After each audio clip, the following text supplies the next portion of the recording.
За хората, които не се доверят лесно на партньора си, за хората, които имат нужда от отчети, искат да проверяват от време на време телефона, искат да знаят постоянно къде е партньора, особено те, които си пускат GPS-ите, за да се знаят къде са. Това не е случайно. Знам, че го правите. Ако сте от тези, които обичате да контролирате партньора, да му казвате кога може, кога не може да излиза.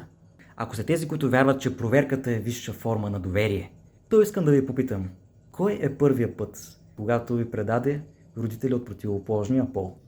И сега, за да направя драмата още по-голяма, ще ви кажа, че хората, които го правят това нещо, имат и определени физически характеристики, които се развиват в резултат от тази травма.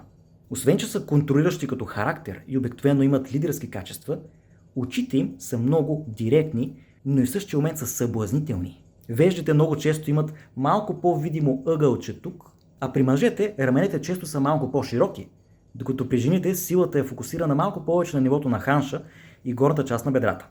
Та, питам ви отново, кога е първият път, когато ви предаде родители от противоположния пол?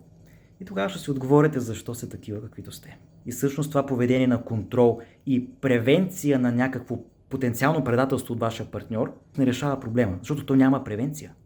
Проблема е, че трябва да разрешите този страх, защото докато имате такъв страх, че партньора ви постоянно ще направи нещо зад гърба ви, то е въпрос на време да го материализирате този страх, разбирате ли?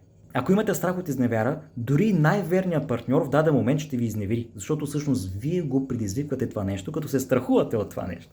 Така че вместо да ограничавате партньора си, разберете защо имате нуждата да го ограничавате, да го контролирате чрез това и простете на този, който ви предаде за първи път. Чао, чао!